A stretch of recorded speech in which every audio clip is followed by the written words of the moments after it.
Ár hvert greinast 832 karlmenn með krabbamein samkvæmt upplýsingum úr krabbameinsskrá.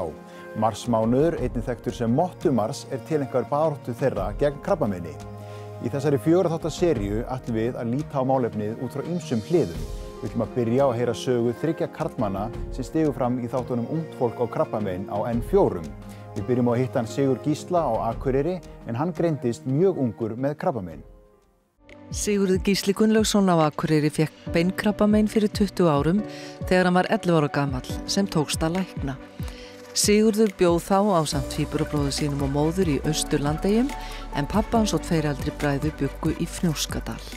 Eina helgina að þá eins og fer mér að verka rosalega þá í hægri mjaðmakampinn og næ ekkert að sofa og svo sem sagt hefur mamma áhyggjur af mér að sem sagt ég er farin að fá hita líka og svo sem sagt þetta byrjar á föstudegi og svo sunnudaginn að þá eins og fær mamma nóg og fer með mig upp á Hellu og tölum við sem sagt heimilislækni þar og hann sendir okkur svo 2 upp á Landspítalann í fleiri rannsóknir þar. Og það eins og segir svona, þá maður reyndar eins og segir þegar hann segir okkur við þurfum að fara á spítalann þá nokkuð ljóst að eitthvað mikið að en bara ekki hvað.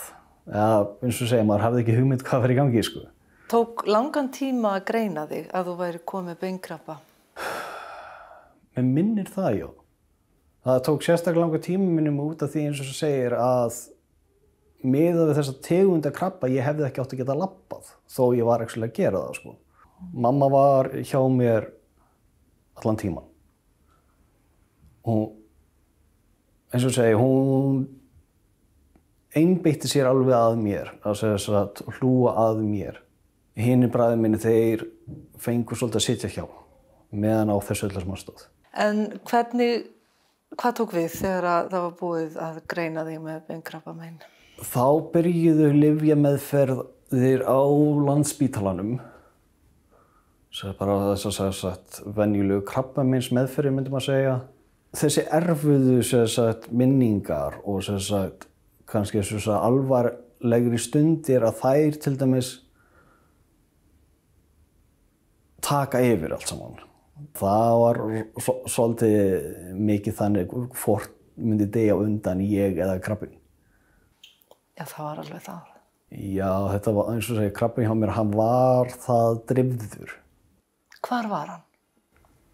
Ég held að einfaldlegast að myndi segja að hann var ekki í höndunum og neðst í fótunum. Fylgdu þess ekki miklu verkir? Það var bara fyrst sem ég man eftir. Út frá beinkrabbunum sjálfum þá var það fyrst. Það sem ég man eftir verkjum. En svo var þetta í hályfjameðferðum, þá grunar mig eins og segja að þetta var þá blanda af beinkrabbanum og svo lyfjameðferðin líka. Ástæðan fyrir mig verkjaði svo mikið. Hvaða áhrif hafði þessi lyfjameðferð á þig? Andlega og líkamlega? Andlega mjög lítil að mér minni eins og segir að þegar ég hugsa tilbaka á minn eigin krabba að þetta minnir mér svolítið mikið á bara ævintýri. Já, hvernig ævintýri?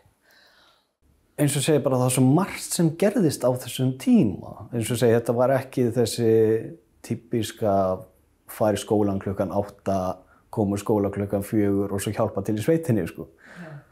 Heldur var þetta svo margt utanlandsferðirnar og vera á Landspítalanum og svo nýja aðstæðum. En líkamlega? Hvernig? Líkamlega eins og segi, ég búinn að vera sköllóttur síðan þarna, 11 ára. Misstirðu hárið í lyfjameðferðinni? Já. Og kom það svo aldrei aftur? Já. Hvernig var að díla við það? Það var mjög fínt sko. Já. Ég var mjög latur að sinna hárinu mínu og var með líka svakalega liðað og krullað hár. Þannig að missa var bara mjög fínt sko. Þetta ein leið að líta á lífið. Hvernig þú læknaðist? Segðu mér aðeins bæði hvernig þú fegst að vita það og líka tilfinninguna sem að fylgdi því. Sko, þetta eins og segja, þetta svona einu svona minningur sem liggja með manni að ég akkurat eins og segja ég út á túni með frænda mínum og við erum að rúlla og svo sé ég að mamma að koma hann á jeppanum heima og keyrir upp á okkur og lætur okkur vita að hún sé búin að fá símtal og krabbinn sé farinn. Ég man hvað þetta var mikill léttir og staðinn fyrir þetta bróðir var búinn að frétta þetta þannig að fyrsta sem ég vildi gera var að hitta vinafólk mitt á næsta bæ og láta þau vita. Þegar Sigurður Gísli læknaðist af beinkrabbameini 12 ára gamall áttu allir von á því að lífið kæmist í eðlilegar skorður á ný. Svo var hins vegar ekki raunin og hvert áfallið á fætur öðru dundi á fjölskyldunni. Sigurður missti bæði ömmu sín og afa og báða foreldra úr krabbameini. Eftir síðasta áfallið þegar pappan dó greindist hann með geðhvarfasýki. Gisko eins og segja, mætti lýsa sig eins og sýkingu. Þetta eins og segja, ég fæ smá sár þarna þegar ég missi pappa og það eins og segir kemst svo eitthvað í þetta og þetta bara versnar þangað til eins og segja, það þarf að leggja mig inn. Ég fer að kíkja í grófina og haustið í grófinni þá kynnist ég konunni minni sem ég er með ennþá dag í dag og ég er svo heppinn að það fylgdi með henni ein lítil 2 háls á þessum tíma og geng bara rosalega vel. Eins og segja, ég var að klára skólann í vor, kláraði vélstjórnina. Til hamingju með það. Takk fyrir það. Og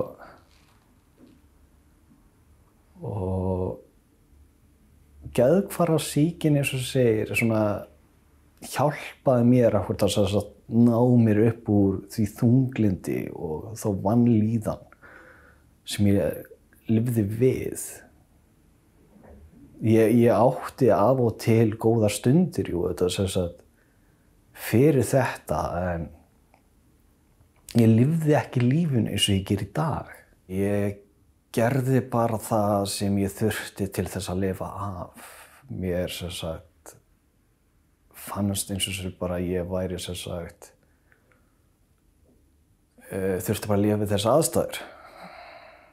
Og ég fannst það ekki óréttlátt eða rangt, bara þetta bara var svona. Er hægt að fara í gegnum þetta öðruvísi en þú gerðir? Nei, ég efast það. Maður eins og segir bara lifir hver dag fyrir sig. Bara tekur einn dag í einu og bara heldur bara áfram. Jón Gunnlaugur Stefánsson frá Akureyri greindist með afar sjaldgæft krabbamein í eista og gekk í gegnum stranga meðferð. Hann fór á ráðum vina síns og gekk hart á eftir því að fá rétta greiningu við krabbameininu. Þótt það hefði vissulega verið erfitt að fá greininguna, þá var samt léttir að vita hvað var að. Ég byrjaði að finna fyrir þessu 2017 á bíladögum. Þá byrjaði verkir og var í svolítið stund. Og þetta er rauninni bara þannig að þetta er bara bólga og eista er bara stækkar og byrjar svona rólega en svo bara eykst það. Er þetta ekki óþægilegt? Jó, þetta er frekar óþægilegt. Og hvert leiðir, er þetta bara verkur í eistanu? Já, hann leiddi alveg upp í bak og mjóbak og bara víðar. Hvað gerðir? Hvað hugsaðir þarna? Það er nefnilega málið, maður kannski hugsaði að þetta væri ekki neitt og hefði átt að drífa sig fyrir til læknis, en gerði það ekki. Maður beið alltaf lengi, sem ég mæli ekki með. En maður eitthvað að flýta sig til læknis? Þetta er eitthvað svona viðkvæmur staður, þetta er ekki eitthvað sem maður vill kannski flagga. Er það að trufla mann? Það var það svo sem ekki hjá mér þannig, ég er ekki smeykur. En þetta er bara trassaskapur að fara ekki fyrir til læknis sem maður lærir eftir á. Þá kemur þetta í, segja þeir að þetta sé bara einhver eistna bólga og ég er lagður inn bara og gefinn sýklalyf og verkjalyf og verkirnir hjaðna og allt svoleiðis, en bólgan minnkar ekki, hún hjaðnar ekkert mikið og svo rauninu fer ég heim bara með lyf í einhver tíma og þetta svo sem, ég finn ekki eins mikið fyrir þessu, lyfin að virka og svo veikist ég aftur, bara meira og þá fara ég bara að skoða, hvað var gert síðast, þannig að ég fer bara á sömu lyfin, verkjalyf og sýklalyf og laður inn aftur og þá kemur aftur inn bara þetta eistnabólga og bara þetta hérna virkaði síðast vel og það var bara sama og var gert. En var einhver efi í þínum huga? Já, mér var gruna þetta væri meira bólga en ekkert búinn að skoða neitt semst á netinu eða neitt svoleiðis. En já, vin sem er búinn að fá eistnakrabbamein 2 svar með millivili og maður svona aðeins búinn að tala við hann og þetta var mjög svipað eins og hann lýsti sínum veikindum. Og kveikti það eitthvað á hjá þér að þetta gæti verið krabbamein? Raun og veru ekki. Ég einhvern veginn lokaði á það allan tíman að þetta væri krabbamein þangað til að ég fæ greininguna. Ég man ekki nákvæmlega hvað maður hugsaði þegar maður fékk þetta símtal. Að þetta einhvern veginn var svona dagurinn kláraðist og maður hugsaði ekkert mikið þetta fyrir en að þetta raun og veru bara byrjar. Þetta byrjar bara með svona látum. Það raun og veru ég sem að biðja það sé tekið og læknirinn segir raunir að það þurfi ekki en segir samt í mér ef þetta angrari þá ekkert mál að taka þetta og ég þurfti að hafa svolítið fyrir því að þetta sé fjarlægt. Breyttist eitthvað líðanin við það? Já, náttúrulega breyttist þannig að náttúrulega var ég ekki með svona bólgið og verkirnir minnkuðu þegar ég var búinn að ná mér eftir eðagerð. Flest eistnakrabbamein sjást í blóðprufu. Og það mögulega út af því sem að þetta gengur aðeins hægar að greina þetta af því að það hefur enginn fengið þessa gerð á Íslandi. Jonni fór í aðgerð þar sem eistað var tekið en þurfti síðan í stóra aðgerð þar sem meini var komið í eitla í kviðarholi. Jú, hún var löng og mjög stór. Það var cirka 6 tíma aðgerð. Þannig að það var svolítið sérstaklega fyrir fjölskylduna. Við förum öll suður og erum bara í íbúð frá Krabbameinsfélaginu og krakkar og konan bíður bara og þetta var náttúrulega mjög langur tími fyrir þau að bíða í 6 klukkutíma og vita raunir ekki neitt.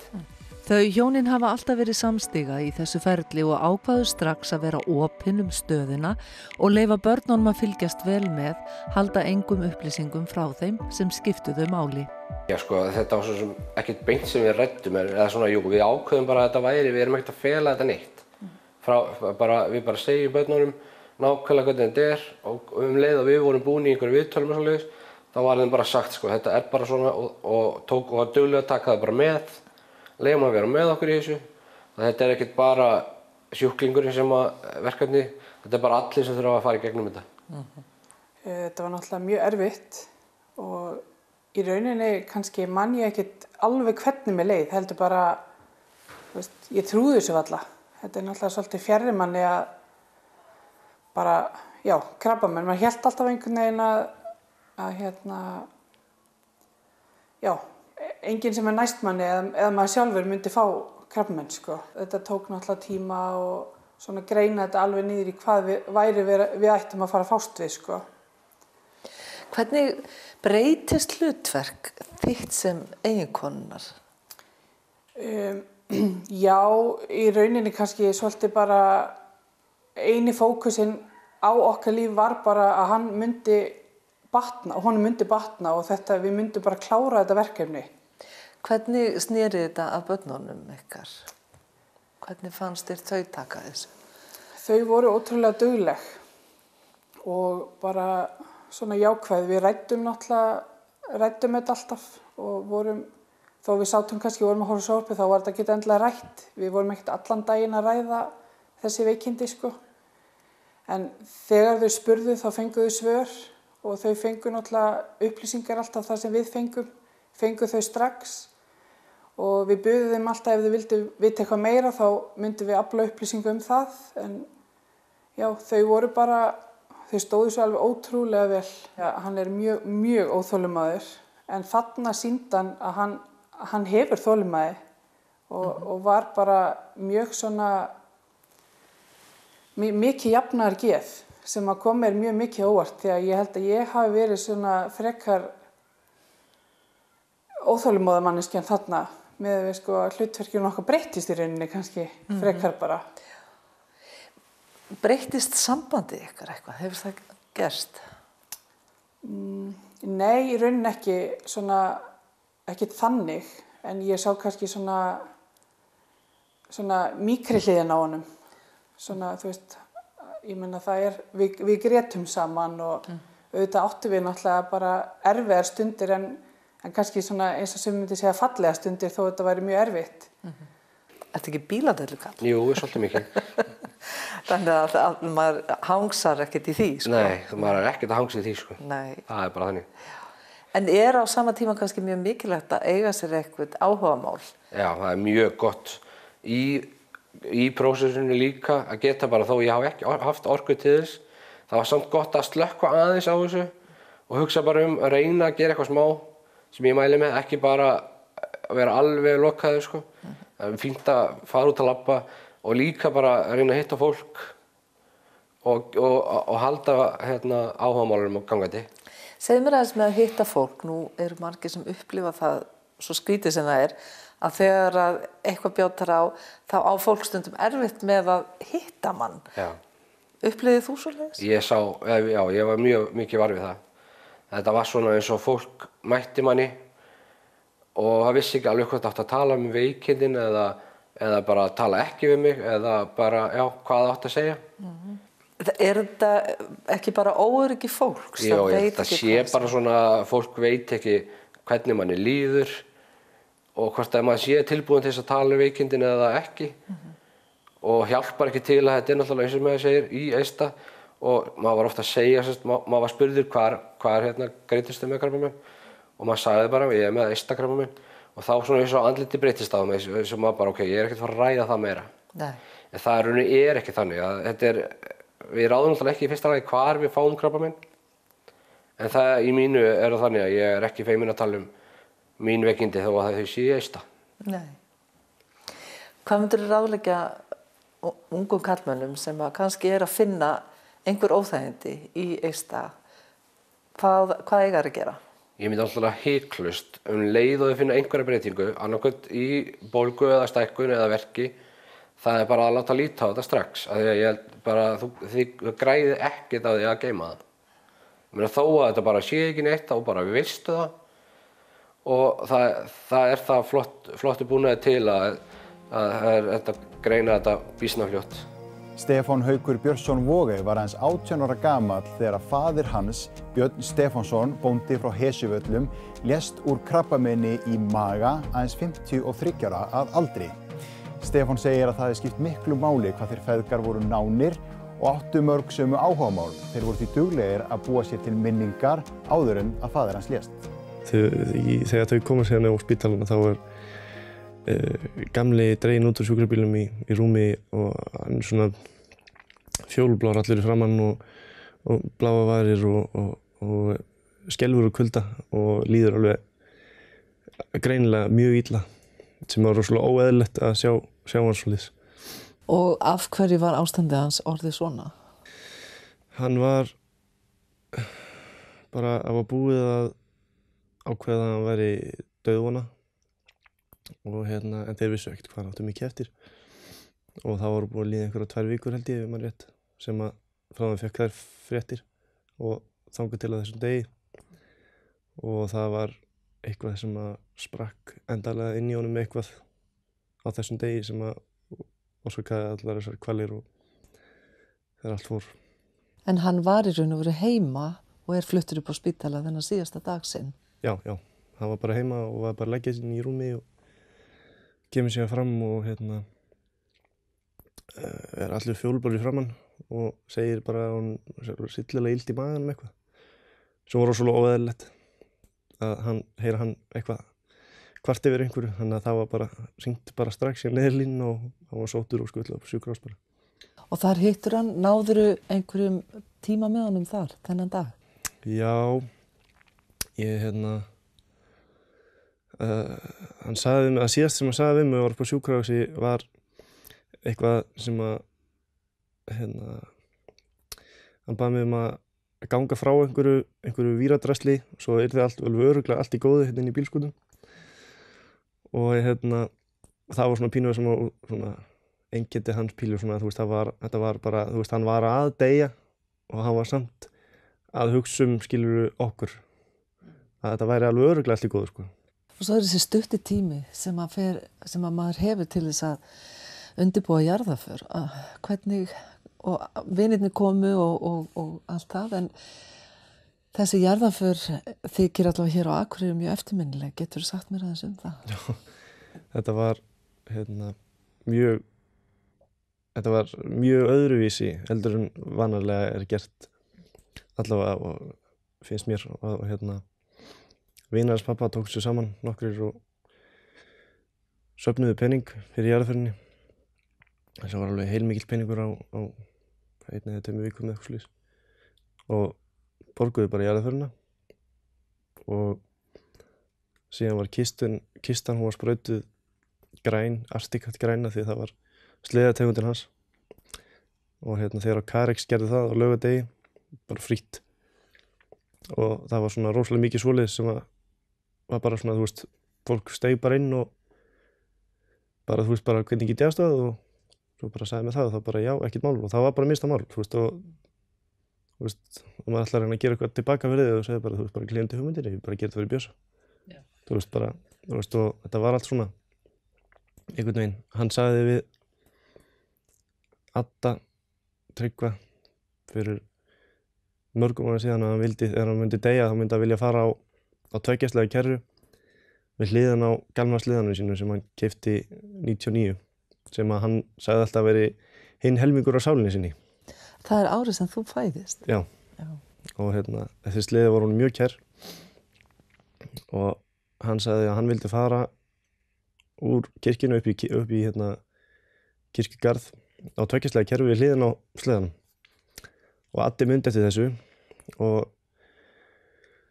hann kom átti svona ram Dodge Ram stóran með sleðapalli og það var bara útbúnar festingar fyrir kistuna á pallinn. Sleðan var bónaður og sjænaður allir upp, hann aldrei verið svona redd, ekki eins og þegar hann var nýr sko. Og honum var skellt á pallinn og svo var bara pallurinn fylltur á blómum og krönsum og það var tekin auka rúntur, skilur við fórum ekki beint upp í kirkju, heldur fórum við niður gilið og þú veist, lögreglan var að stoppa fyrir gatnamótum og þú veist, það var tekin auka rúntur. Þetta var bara eins og kóngurinn hefði verið að falla, sko. Yeah. Þú veist, þetta var bara alveg svoleiðis. Yeah. Þú flettir örugglega oft upp í huganum bara minningabókinni ykkar, tveggja. Velur þér myndir til þess að staldra við, bara til þess að fara inn í þá góðu minningu? Hvernig notarðu minningarnar? Það koma stundum svona einhverjar stundir þar sem að það kemur allt í einu bara svona flóð af minningum og sérstaklega ef ég er að gera eitthvað, ef ég er að brasa hérna í skúrnum til dæmis. Skúrnum ykkar? Já, skúrnum okkar og svo finn ég ekki eitthvað verkfæri sem að þarf til að græja þetta sem ég er að brasa. Og þá var alltaf bara, þú veist, þá bara tók ég upp símann, ég bara hringdi í Gamma og bara, þú veist, bara Gammi, hvað er skrúðarnir okkar hérna sem við erum að, þú veist. Já. Og það er allt í reglu hérna í óreglunni í skúrnum, sko. Og hefur alltaf verið og það var ekkert mál, en svo, þú veist, svona bara allt í einu skilur þá getur maður ekki hringt lengur, þú veist, og tjekkað og það var alveg þá sem að svona sem ég fyrst áttaði mig á því svona áðan var ég farin, sko. Þú veist, ég var búinn að taka upp símann, ég var búinn að fara inn í ég var búinn að stimpla númer annars, þú veist, og bara átti bara eftir að hringja á grænadakar, sko, þá var bara, nei, þetta er ekkert. Nei, þetta númer er ekki tengt. Já, en svona, á svona stundum þá bara verður maður bara, þú veist, að anda djúpt og hreinsa hugan og skilur taka þetta, þú veist, þetta sorgarmoment eða hvað sem það er sem að þú færð og bara umbreyta einhvern veginn í góða minningar. Þú veist, bara vera þakkláttur fyrir minningarnar í rauninni. Já, það er komið 2 ár. Finnst þér það jafn sárt í dag eins og það var fyrst? Já, Sérðu fyrir þér að þú komist einhvern tímann yfir föðurmissi? Gerir maður það? Nei, ég held bara að maður verður að læra að lifa með því bara, einhvern veginn. En ég held að maður, þú jafnar þig aldrei á því, sko. Nei. Þú sér það, ég er hérna skælætt eftir 2 ár, sko. Það er ekki langur tími. Það er ekki langur tími. Hvernig svona þessi skref núna frá þessum tíma, sérðu, ertu farin að geta horft á einhverja framtíð sem er þar sem að hann er meira sem minning og styrkur fyrir þig heldur en sem lifandi pabbi? Já. Hann er svona, hefur alltaf verið sko eftir að hann fór, þá hefur hann alltaf verið svona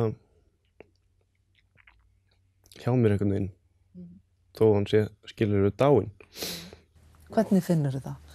Einhvern veginn bara svona sjálfrátt, bara svona gömlu vana einhvern veginn, að vera að brasa inn í skúrnum eitthvað og í reitn og svo bara, þú veist, til dæmis að ég finn ekki eitthvað, þú veist bara, æ pabbi, hvað í helvítinu er hérna skrúfurnar sem vorum alltaf, þú veist, og bara, þú veist, og spjalla bara, þú veist, ég spjalla bara við hann einhvern veginn. Já. Það er reitn. Og þú í raun og veru kannski nýtir þér minningarnar þannig? Já. Sem styrk? Og er þetta nokkuð nema eitt skref í einu? Nei, eitt mjög lítið skref í einu fyrst mér. Það er ótrúlega magnað að heyra þessar frásagnir og þær minna mann á að vera þakklátur fyrir það sem maður hefur. Þessi karlar eiga sannarlega stórt hrós skilið fyrir að stíga fram og deila sögu sinni með okkur. En þá er þessum fyrsta þætti af 4 lokið. Við ætlum að halda áfram að kynna okkur málefnið og verðum á málþingi sem nefnist Hrúturinn sem Krabbameinsfélag Akureyrar og nágrennis stendur fyrir í Hofi. Við sjáumst þá.